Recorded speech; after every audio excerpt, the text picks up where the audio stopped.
Hi, ಎಲ್ಲರಿಗೂ ನನ್ನ ನಮಸ್ಕಾರ. Welcome to my YouTube channel. ನನ್ನ ಕತೆ ನಿಮ್ಮ ಜೊತೆ. ನಾನು ನಿಮ್ಮ ರೇಖಾ ಶಿವಸುತೆ. ನನ್ನ ಚಾನಲ್ ಸಬ್ಸ್ಕ್ರೈಬ್ ಮಾಡಿ, ಹಾಗೆ ಲೈಕು ಕಮೆಂಟು ಶೇರ್ ಮಾಡಿ. ಈ ದಿನ ನಾನು ಹೊಸ ಕಥೆಯೊಂದಿಗೆ ಬಂದಿದ್ದೀನಿ. ದಯವಿಟ್ಟು ಈ ಕಥೆಯನ್ನು ಸಹ ಕೇಳಿ ಪ್ರೋತ್ಸಾಹ ನೀಡಿ. ಪುಟ್ಟ ಗೌರಿ ಮದುವೆ ಭಾಗ 1. ರಾಮಣ್ಣ ಮನೆಯಲ್ಲಿ ಇದ್ದೀರಾ? ಅರೆ, ಹೆಡ್ಮೇಸ್ಟ್ರು, ಏನು ಸಮಾಚಾರ ಸಾರ್? ಬೆಳಿಗ್ಗೆನೆ ನಮ್ಮ ಹಟ್ಟಿ ತನಕ ಬಂದುಬಿಟ್ಟಿದ್ದೀರಾ? ಕೇಳಿದರು ರಾಮಣ್ಣ. ಲೇ ಇವಳೆ, ಮೇಷ್ಟ್ರು ಬಂದವರೇ, ಹೊಸಿ ಕಾಫಿ ತಕಬಾ, ಕೂಗಿ ಹೇಳಿದರು.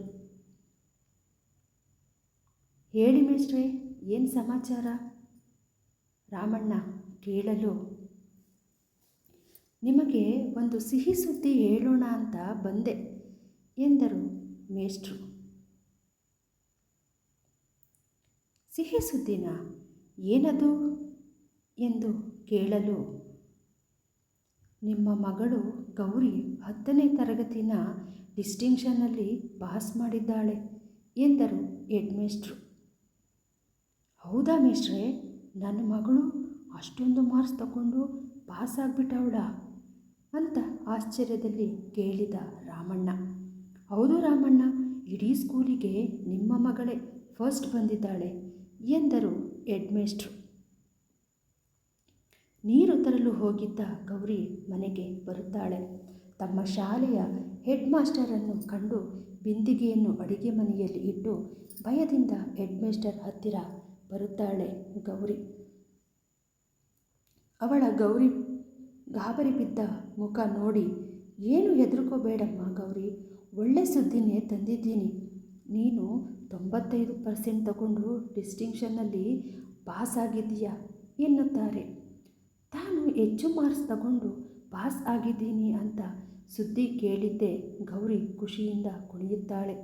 ತಕ್ಷಣ ಏನೋ ನೆನಪಾಗಿ ಮುಖವನ್ನು ಸಪ್ಪಗೆ ಮಾಡಿಕೊಂಡು ಸುಮ್ಮನೆ ನಿಲ್ಲುತ್ತಾಳೆ. ಅದನ್ನು ನೋಡಿ, ಮುಂದೆ ಏನು ಮಾಡಬೇಕು ಅಂತ ಇದ್ದೀಯಾ ಗೌರಿ? ಹೆಡ್ ಮಾಸ್ಟರ್ ಕೇಳುತ್ತಾರೆ. ಗೌರಿ ತನ್ನ ತಂದೆ ಕಡೆ ನೋಡಲು, ಇನ್ನೇನು ಮೇಷ್ಟ್ರೆ, ಮದುವೆ ಮಾಡಿ ಕಳಿಸ್ತಾ ಇರೋದೇ ಅಷ್ಟೆ ಎಂದರು ರಾಮಣ್ಣ. ಏನು, ಇಷ್ಟು ಬೇಗ ಮದುವೆ ಮಾಡಿ ಬಿಡ್ತೀರಾ? ಆ ಹುಡುಗಿಗೆ ಇನ್ನು 15 ವರ್ಷ ಅಷ್ಟೆ ಎಂದರು ಹೆಡ್ಮೇಸ್ಟ್ರು. ಕಾಫಿ ಮಾಡಿಕೊಂಡು ಬಂದ ಗೌರಿಯ ತಾಯಿ ಜಾನಕಮ್ಮ, ಆದರೆ ಏನು ಮೇಷ್ಟ್ರೆ, ನಾನು ಮದುವೆ ಆದಾಗ ನನಗೆ 12 ವರ್ಷ ಅಷ್ಟೆ. ಹೇಳಬೇಕು ಅಂತಂದರೆ ಇವಳಿಗೆ ಲೇಟಾಗಿ ಮದುವೆ ಮಾಡ್ತಾ ಇದ್ದೀವಿ ಎಂದರು. ನಮ್ಮ ಕಾಲವೇ ಬೇರೆ, ಈ ಮಕ್ಕಳ ಕಾಲನೇ ಬೇರೆ ತಾಯಿ. ಈಗ ಎಜುಕೇಷನ್ಗೆ ಅಷ್ಟೊಂದು ಇಂಪಾರ್ಟೆಂಟ್ ಇದೆ. ತುಂಬ ಚೆನ್ನಾಗಿ ಓದೋ ಹುಡುಗಿನ ಮದುವೆ ಮಾಡಿ ಅವಳ ಜೀವನ ಹಾಳು ಮಾಡಬೇಡಿ ಎಂದರು ಹೆಡ್ ಮಾಸ್ಟರ್. ಅವಳ ಜೀವನ ಚೆನ್ನಾಗಿ ಇರಲಿ ಅಂತಾನೆ ನಾವು ಮದುವೆ ಮಾಡ್ತಾ ಇರೋದು ಎನ್ನಲು, ಅದಕ್ಕೂ ಒಂದು ವಯಸ್ಸು ಅಂತ ಇರುತ್ತೆ. 18 ವರ್ಷ ತುಂಬುವ ಮೊದಲು ಮದುವೆ ಮಾಡಿದರೆ ಅದು ಕಾನೂನಿನ ಬಾಹಿರ. ನೀವು ಇವಳನ್ನು ಮದುವೆ ಆಗೋ ಹುಡುಗನ ಕಡೆಯವರು ಎಲ್ಲರೂ ಜೈಲಿಗೆ ಹೋಗಬೇಕಾಗುತ್ತೆ. ಕೋಪಗೊಂಡ ರಾಮಣ್ಣ, ಏನು ಮೇಷ್ಟ್ರೆ ಅಂತ ಮರ್ಯಾದೆ ಕೊಟ್ಟರೆ ಪಾಠ ಮಾಡೋಕ್ಕೆ ಶುರು ಹಚ್ಕೊಂಡ್ಬಿಟ್ರಲ್ಲ. ಈ ನಿಮ್ಮ ಪಾಠನೆಲ್ಲ ಈ ಸ್ಕೂಲ್ ಐಕ್ಳತ್ರ ಇಟ್ಕೊಳ್ಳಿ. ನಮಗೆ ನಿಮ್ಮ ಪಾಠದ ಅವಶ್ಯಕತೆ ಇಲ್ಲ. ಹುಡುಗೀರು ಅಪ್ಪ ನಾನು ಅವಳಿಗೆ ಮದುವೆ ಮಾಡಬೇಕಾ, ಮುಂದಕ್ಕೆ ಓದೋದಕ್ಕೆ ಕಳಿಸ್ಬೇಕಾ ಅಂತ ನಿರ್ಧಾರ ಮಾಡೋನು ನಾನು. ದಯವಿಟ್ಟು ನೀವು ಇಲ್ಲಿಂದ ಹೊರಡಬಹುದು ಎನ್ನುತ್ತಾನೆ ರಾಮಣ್ಣ.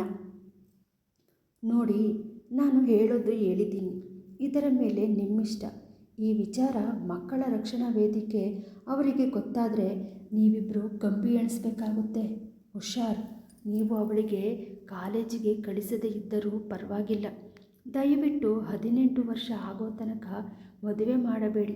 ನಾನಿನ್ನು ಬರ್ತೀನಿ ಅಂತ ಹೇಳಿದ ಮೇಷ್ಟ್ರು ತಮ್ಮ ಬ್ಯಾಗನ್ನು ತೆಗೆದುಕೊಂಡು ಮನೆಯಿಂದ ಹೊರಗೆ ಬರುತ್ತಾರೆ.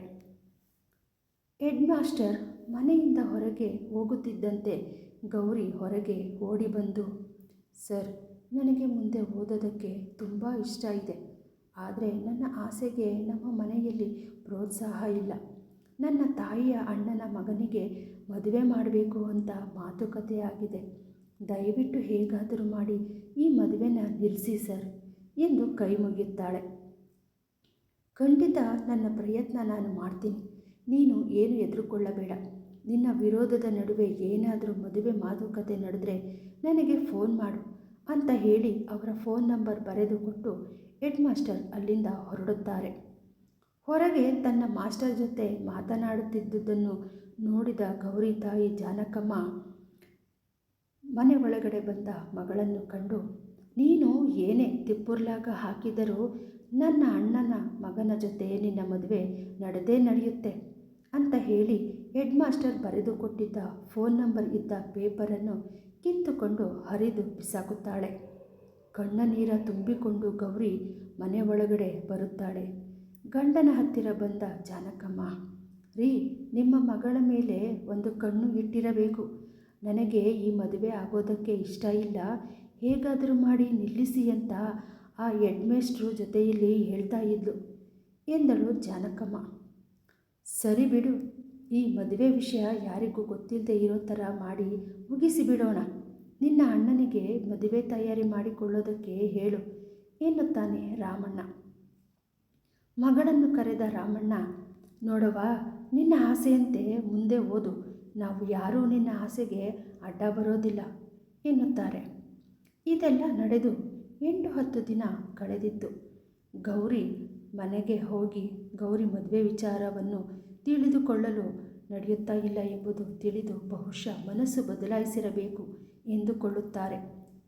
ಒಂದು ಸಾರಿ ಗೌರಿಯ ಹೆಡ್ ಮಾಸ್ಟರ್ಗೆ ಸಿಕ್ಕಿ, ಸರ್, ನನ್ನನ್ನು ಮುಂದೆ ಓದಿಸುವುದಕ್ಕೆ ನಮ್ಮ ಮನೆಯಲ್ಲಿ ಒಪ್ಪಿಕೊಂಡಿದ್ದಾರೆ. ನನಗೆ ಈಗಲೇ ಮದುವೆ ಮಾಡೋದಿಲ್ಲವಂತೆ ಎಂದು ತನ್ನ ಮದುವೆ ಕ್ಯಾನ್ಸಲ್ ಆಗಿರುವ ಬಗ್ಗೆ ತಿಳಿಸುತ್ತಾಳೆ ಗೌರಿ. ತುಂಬ ಒಳ್ಳೆ ವಿಚಾರ ಹೇಳಿದೆ ಕಣಮ್ಮ. ಹೇಗೋ ನಿನ್ನ ತಂದೆ ತಾಯಿಗೆ ಒಳ್ಳೆ ಬುದ್ಧಿ ಬಂತಲ್ಲ, ಅದೇ ನನಗೆ ಖುಷಿ.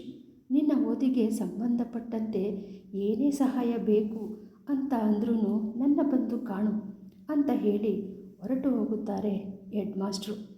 ಮನೆಗೆ ಬಂದ ಗೌರಿಗೆ ತನ್ನ ತಂದೆ ತಾಯಿಗಳು ಲಗೇಜ್ ರೆಡಿ ಮಾಡಿಕೊಂಡು ಎಲ್ಲಿಗೋ ಹೊರಟಿರುವುದು ತಿಳಿಯುತ್ತದೆ. ಅವ್ವ, ಅಪ್ಪ, ಎಲ್ಲಿಗೆ ಹೋಗ್ತಾ ಇದ್ದೀರಾ? ಬಟ್ಟೆಯೆಲ್ಲ ಬ್ಯಾಗಿಗೆ ಹಾಕಿಕೊಂಡಿದ್ದೀರಾ ಎಂದು ಕೇಳಿದಳು. ಅದು ಧರ್ಮಸ್ಥಳಕ್ಕೆ ಹೋಗಿ ಬರೋಣ ಅಂತ. ನೀನು ಹೋಗಿ ಬೇಗ ತಯಾರಾಗಿ ಬಾ. ನಿನ್ನ ಕಾಲೇಜು ಶುರು ಆದಮೇಲೆ ಎಲ್ಲೂ ಹೋಗೋದಕ್ಕೆ ಆಗೋದಿಲ್ಲ ಎನ್ನುತ್ತಾಳೆ ಗೌರಿ ತಾಯಿ ಜಾನಕಮ್ಮ. ಗೌರಿ ಖುಷಿಯಿಂದಲೇ ರೆಡಿಯಾಗಲು ಹೋಗುತ್ತಾಳೆ. ರೆಡಿಯಾಗಿ ಬಂದ ಗೌರಿ ತನ್ನ ಪಕ್ಕದ ಮನೆಯಲ್ಲಿ ಇದ್ದ ತನ್ನ ಗೆಳತಿ ರಾಧಾ ಮನೆಗೆ ಹೋಗುತ್ತಾಳೆ. ಗೆಳತಿಯನ್ನು ತನ್ನ ಮನೆಯಲ್ಲಿ ನೋಡಿದ ರಾಧಾ ಖುಷಿಯಿಂದ, ಏನೇ ಗೌರಿ, ಬೆಳಿಗ್ಗೆ ಬೆಳಿಗ್ಗೆನೇ ನಮ್ಮ ಮನೆಗೆ ಬಂದು ಬಿಟ್ಟಿದ್ದೀಯಾ? ಏನು ಸಮಾಚಾರ ಎಂದು ಕೇಳಲು, ಏನಿಲ್ಲ ರಾಧಾ, ಇವತ್ತು ನಾವು ಧರ್ಮಸ್ಥಳಕ್ಕೆ ಹೋಗ್ತಾ ಇದ್ದೀವಿ. ಅದನ್ನು ನಿನಗೆ ತಿಳಿಸಿ ಹೋಗೋಣ ಅಂತ ಬಂದೆ. ನೀನಂತೂ ಪರೀಕ್ಷೆ ಮುಗಿಸಿದವಳೆ. ಅಜ್ಜಿ ಮನೆ ಅಂತ ಊರಿಗೆ ಹೊರಟು ಹೋಗಿದ್ದೆ. ಹೆಡ್ ಮಾಸ್ಟರು ಮನೆಗೆ ಬಂದು ತಿಳಿಸಿದ ಕಾರಣ ನನ್ನ ರಿಸಲ್ಟ್ ಗೊತ್ತಾಯಿತು. ನಿನ್ನದು ಗೊತ್ತಾಗಲೇ ಇಲ್ಲ ಎನ್ನುತ್ತಾಳೆ. ನನಗೂ ಕೂಡ ಒಳ್ಳೆ ಮಾರ್ಕ್ಸ್ ಬಂದಿದೆ ಗೌರಿ, ಆದರೆ ನಿನ್ನಷ್ಟು ತೆಗೆದಿಲ್ಲ ಬಿಡಮ್ಮ ಎನ್ನಲು ಗೌರಿ, ಸರಿ, ನೀನು ಯಾವ ಕಾಲೇಜಿಗೆ ಸೇರ್ಕೋಬೇಕು ಅಂದ್ಕೊಂಡಿದ್ದೀಯಾ ಕೇಳಿದಳು. ಅದು ನಮ್ಮವ್ವ ಹೇಳ್ತಾ ಇದ್ಲು. ನಮ್ಮ ಚಿಕ್ಕಿ ಬೆಂಗಳೂರಿನಲ್ಲಿ ಅಲ್ವ ಇರೋದು, ಅದಕ್ಕೆ ಅಲ್ಲೇ ಸೇರಿಸ್ತೀನಿ ಅಂತ ಇದ್ಲು. ನೋಡಬೇಕು ಎಂದಳು ರಾಧಾ. ನೀನು ಯಾವ ಕಾಲೇಜಿಗೆ ಸೇರ್ಕೋತೀಯಾ ಕೇಳಲು, ಗೊತ್ತಿಲ್ಲ ರಾಧಾ. ಮೊದಲು ನಮ್ಮ ಮನೆಯಲ್ಲಿ ನನ್ನ ಸೋದರ ಮಾವನ ಮಗನಿಗೆ ಮದುವೆ ಮಾಡಬೇಕು ಅಂತ ಮಾತುಕತೆ ಆಡ್ತಾ ಇದ್ದರು. ಆಮೇಲೆ ಹೆಡ್ ಮಾಸ್ಟರ್ ಬೈದು ಬುದ್ಧಿ ಹೇಳಿದ ಮೇಲೆ ಕಾಲೇಜಿಗೆ ಸೇರಿಸುವುದಕ್ಕೆ ಒಪ್ಪಿಕೊಂಡಿದ್ದಾರೆ. ಇಂದು ತಮ್ಮ ಮನೆಯಲ್ಲಿ ಆದ ಘಟನೆಯನ್ನು ಹೇಳಿದಳು ಗೌರಿ. ನಿಮ್ಮ ಮನೆಯಲ್ಲಿ ಮಾತ್ರ ಅಲ್ಲ ಗೌರಿ, ನಮ್ಮ ಮನೆಯಲ್ಲೂ ಕೂಡ ಇದೇ ಕತೆ ನಡೀತು. ಆಗ ನನ್ನ ಚಿಕ್ಕಿ ಫೋನ್ ಮಾಡಿ, ನಿನಗೆ ಓದಿಸುವುದಕ್ಕೆ ಕಷ್ಟ ಆದರೆ ಅವಳನ್ನು ನಮ್ಮ ಮನೆಗೆ ಕಳುಹಿಸಿಬಿಡು, ನಾನೇ ಓದಿಸ್ಕೋತೀನಿ. ಏನು ತಿಳುವಳಿಕೆ ಇಲ್ಲದೆ ಇರೋ ಹುಡುಗಿನ ಆಗಲೇ ಮದುವೆ ಮಾಡಿ ಕಳಿಸ್ತೀನಿ ಅಂತ ಇದೆಯಲ್ಲ, ನಿನಗೆ ಸ್ವಲ್ಪನಾದರೂ ಬುದ್ಧಿ ಬೇಡವಾ ಎಂದು ಬಾಯಿಗೆ ಬಂದಂತೆ ಬೈದ ಮೇಲೆ ನಮ್ಮವ್ವ ಸುಮ್ಕೆ ಆಗಿದ್ದು ಎಂದು ರಾಧಾ ತನ್ನ ಮನೆಯಲ್ಲಿ ನಡೆದ ವಿಚಾರವನ್ನು ತಿಳಿಸುತ್ತಾಳೆ.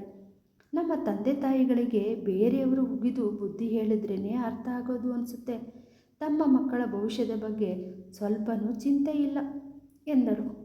ಅವರು ಕೂಡ 4 ಅಕ್ಷರ ಓದಿದ್ದರೆ ತಿಳುವಳಿಕೆ ಇರೋದು.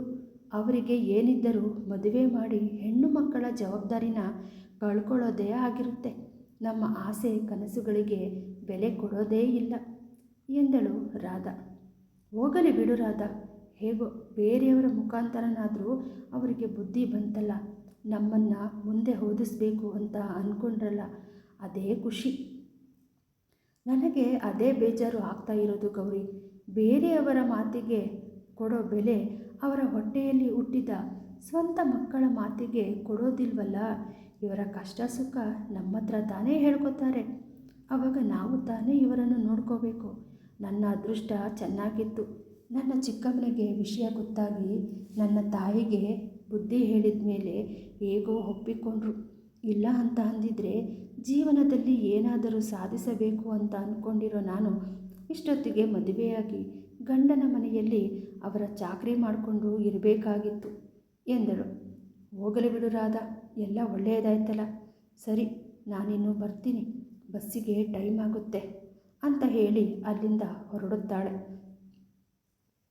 ಖುಷಿಯಿಂದ ಮನೆಗೆ ಬಂದ ಗೌರಿಯನ್ನು ಕಂಡು ಜಾನಕಮ್ಮ, ಆಯ್ತಾ ನಿನ್ನ ಗೆಳತಿಗೆ ವರದಿ ಒಪ್ಪಿಸಿದ್ದು, ಬೇಗ ನಡಿ, ಬಸ್ಗೆ ಟೈಮ್ ಆಗ್ತಾ ಇದೆ ಅಂತ ಅವಸರ ಮಾಡಿ ಮನೆಗೆ ಬೀಗ ಹಾಕಿ ಬಸ್ ಸ್ಟ್ಯಾಂಡ್ ಕಡೆ ಬೇಗ ಹೆಜ್ಜೆ ಹಾಕುತ್ತಾರೆ. ಗೆಳತಿಗೆ ಬಾಯ್ ಹೇಳಿ ರಾಧಾ ಕೂಡ ಮನೆಯಿಂದ ಹೊರಗೆ ಬರುತ್ತಾಳೆ. ಗೌರಿ ಕೂಡ ಖುಷಿಯಿಂದಲೇ ತನ್ನ ಗೆಳತಿಗೆ ಟಾಟಾ ಮಾಡಿ ಹೊರಡುತ್ತಾಳೆ. ಕುಮಾರಿಯಾಗಿ ಹೋಗುತ್ತಾ ಇರೋ ಗೌರಿ ಶ್ರೀಮತಿಯಾಗಿ ಬರುತ್ತಾಳೆ ಅನ್ನೋದು ಪಾಪ ರಾಧಾಗೂ ಗೊತ್ತಿರಲಿಲ್ಲ, ಗೌರಿಗೂ ಗೊತ್ತಿರಲಿಲ್ಲ. ಕತೆ ಮುಂದುವರಿಯುತ್ತದೆ. ಕತೆ ನಿಮಗೆ ಇಷ್ಟವಾಗಿದ್ದರೆ ನನ್ನ ಚಾನಲ್ನ ಸಬ್ಸ್ಕ್ರೈಬ್ ಮಾಡಿ, ಹಾಗೆ ಲೈಕು, ಕಮೆಂಟು, ಶೇರ್ ಮಾಡಿ. ಧನ್ಯವಾದಗಳು.